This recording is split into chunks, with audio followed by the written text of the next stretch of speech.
And joining us now to discuss trade and commerce relationships between Australia and South Africa is Graeme Wilson, the Australian High Commissioner to South Africa.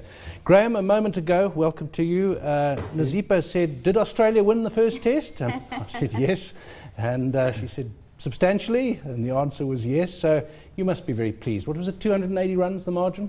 It was about that, but I'm not sure it'll be that significant this time around. There's another test match starting tomorrow, and I think in Port Elizabeth, so I imagine it'll be much closer. But it was a dominant performance and an unexpectedly easy win in the end. I saw a report suggesting that there's a confidence issue here, and that certainly the Australian team has rediscovered the confidence of the Steve Waugh era, and that those earlier tough Australian teams, they really seem to have got that aggression back.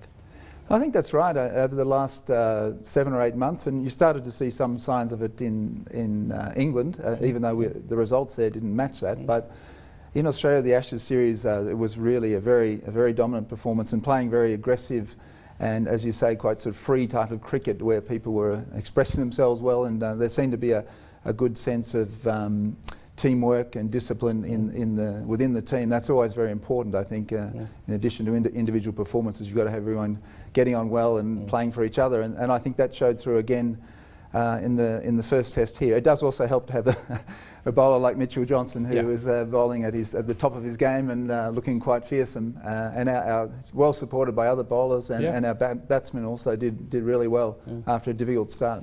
Graeme, where do you think this sporting rivalry between Australia and South Africa stems from? Why is it such a contentious relationship that we seem to have around sports?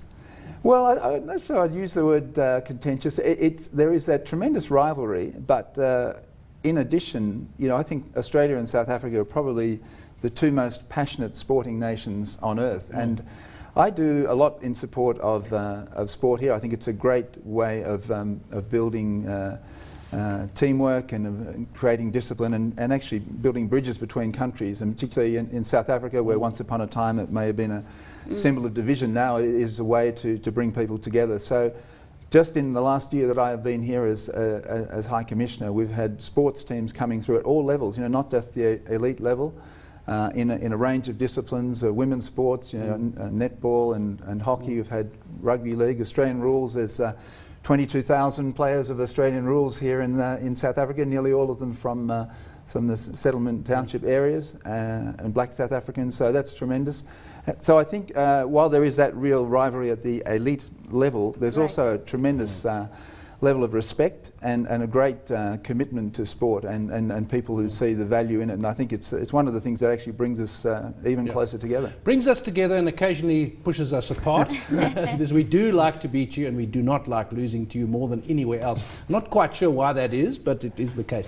Let's talk about trade relations and investment. My impression, Graeme, is that given these ties historically, part of the old British Commonwealth, part of the new Commonwealth now, the language commonality, the cultural and sporting, perhaps I would have expected a greater Australian commercial presence than we have, or am I misreading that? No, I think that's a reasonable assessment. I think it's important when you look at the South Africa-Australia relationship, as you indicated. I mean, the historical links are extraordinary. You've got, for example, in the pre-apartheid period, Australia played a leading role internationally. In terms of sporting sanctions, and also in terms of financial sanctions. We actually led the world on that, and it was that in the end which sort of broke the back of apartheid. So, and I think there's been recognition of Australia's role, along with many other countries, in that, and I think more of that will come out this year in the 20th anniversary of democracy. But beyond that, there are these broader ties, as you say, same common language, mixed cultures. Also, we share many of the same challenges. Dry landscapes, water management is a big issue. So there's a lot that brings us together. Obviously, English institutions that we've adapted in our own way. But I think at the broadest level, the relationship is extremely good, and there are many aspects to it. And I'll come to the trade and investment in a minute. But I think just in the last year and this year, just as by way of example, it highlights it was a really good time to be Australia's High Commissioner here, because there is so much happening with Australia on the Security Council last year and this year. That's important because for our relationship with South Africa, South Africa was on the Council twice in the last 6 or 7 years, so we can draw on its expertise, particularly in relation to the African agenda, which constitutes something like 70% of the work of the UN Security Council. So that's an important sort of broad strategic link that we have. The G20, Australia is president of the G20 this year, and there are meetings going on right throughout the year, culminating in a summit in November, at which the President of South Africa and a number of ministers will be attending. That has again a special link with South Africa. South Africa is the only African member of the G20. Australia is also President of the Indian Ocean Rim Association for the next 2 years. And that's a body bringing together some 20 countries with a focus on economic development and maritime security issues, fisheries and so forth in the Indian Ocean. South Africa is a founding member of that and will in due course take over as chair. It'll be Australia, then Indonesia, then South Africa. So on those 3 areas alone, there's tremendous opportunities for more strategic discussions. And Asia Pacific, which is obviously a very big area of importance for us, is increasingly important for South Africa, particularly through the BRICS connection with China and India, another avenue for discussion. But when we get to the sort of purely bilateral issues, I think trade and investment obviously is always up the top. And we have a very, it's all relative I guess, we have a very healthy relationship. Our trade figures suggest that South Africa is by far our most important trading and investment partner in Africa. It represents some 27% of our total trade. Just pause there and tell us, what do we sell you and what do you sell us? Well, you sell us a lot of cars. We also get from you a range of other products. You'll be pleased to know that we sometimes eat your Nando chickens as well, and your beer. But I guess the cars would be by far the major export from South Africa. We sell a lot of ironically, coal, but thermal coal, particularly used, for example, in BHP's operations, Richards Bay. We also sell some engineering products. We sell wheat. We sell a range of other things. But the trade in terms of both goods and services is around 3.2 billion Australian dollars. Our total trade in Africa is something like $12 billion, so that represents, I say, close to 25–27%.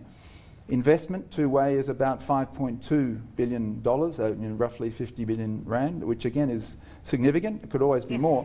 And yes, significant, obviously, mining services investment in South Africa. But you have a number of companies there. I mean, Woolworths is doing well, owns Country Road. You have Investec. You have a number of other companies that are doing very well. Anglo American Coal in Queensland. Graeme, let me interject there. I mean, you made the indication that we could be doing more, and I understand that the Australian Chamber of Commerce has just recently been set up. Through this chamber, what other additional things do you think can be done, and how far can the collaboration between South Africa and Australia go on the back of this? Well, we think it's a very exciting development. What it will do is, I think, add another angle to that already quite strong and vibrant relationship by providing opportunities for businesses. And we're hoping that 150 companies eventually will become members. We already have, we're working towards about 50 now, I think in a very short period of time. And it's quite an open approach, so you don't have to be Australian companies or even South African companies, but companies that have an interest in Australia. And what it will add, I think, is this opportunity for networking, opportunity for regular meetings, opportunity through newsletters and through a website that's being established, and also opportunities through advocacy in some of the key areas that we operate. Graeme, we just got a picture up there of you meeting our state president. Was that presenting credentials or signing some kind of trade treaty? I don't know. Yeah, that was presenting credentials at the end of January, just soon after my arrival last year. Now, we like to think of ourselves as a kind of gateway to Africa for the Americas, for Australia, for the Pacific. There's a view that we're a bit arrogant about this, and that there are other places that could easily be gateways, like Mauritius, like Kenya. I know you're a diplomat, but how do you see us? How attractive do you see South Africa in that way of being a potential gateway? No, I think very much so. Look, South Africa is a very mature market compared to the many others in Africa, and Australians, I think Australian companies feel comfortable coming here because of the similar language, the regulatory environment it also has many similarities, and it has the best infrastructure in Africa. So traditionally, Australian companies have tended to use South Africa indeed as a gateway into the rest of Africa. But as you quite rightly point out, there are always going to be competitors, people wanting to attract investment and offering that same service as a gateway into Africa in this case. So I think it is important to to keep working on that, and companies always make decisions based on what they see as the results and the potential, and so that's a constant challenge for any country. One of the similarities that you touched on earlier, Graeme, between our economies, and it seems as if it extends to our stock exchange, is that we're both very resource heavy. Now, if you were to again maybe take off your diplomatic cap and give You can't. No, and give I'm not well protected under that. A very an honest assessment as possible of any concerns around the resources space in South Africa, in particular when we have such mines or labor strife in the mining space. Your views on that and whether that's a key concern for Australia? Look, I think obviously companies watch these sorts of developments very, very closely, but I was just recently attending Mining Indaba, and if you had been there, you would have seen the extent of the Australian presence. It is quite a dominant presence, and it reflects, I think, the confidence in the sector here in South Africa. I mean, obviously, companies dealing with the rest of Africa have brought in mining ministers from across the continent. In fact, there were more than 25 there, and several hundred Australian companies, and so I think that highlighted the fact that that there is confidence still. We're going through a difficult period, and that's true not just in South Africa but in many other countries. But people have faith in the longer-term prospects. But obviously, watching legislation and watching developments closely. But particularly when it comes to the Mets companies, I think they see very real opportunities in assisting, and South Africa, as I said, is quite a mature market where people are familiar with, and so that's helpful. Graeme, another thing that strikes me is that you've got a big country, we've got a big country, yours is bigger, yours is a continent in fact, but it's very dry. Issues around food security down the line, issues about water security, a lot that we can share with each other there, apart from things like the square kilometre array. There are areas for cooperation, but one thinks particularly of things like water. Indeed, look, I think Australia has a lot of experience and expertise in dryland farming and water management, and it is something we have in the past worked with South Africa on, and we'd be pleased to to do more on. But we also, as you mentioned, I'm glad you mentioned SKA, because I think that is a very, very exciting project. It's arguably the most interesting, most exciting scientific project in the world. It involves two southern hemisphere countries, South Africa and Australia, where it's co-siting arrangements, and I think it's exciting not just for the astronomical angle to it, and obviously we're going to be discovering lots of things we didn't know about before, but also commercially as well, in terms of technologies that will be required, the engineering skills. So I think down the track, and we're talking about a very long-term project that will be of great interest to South Africa and Australia and other countries as well.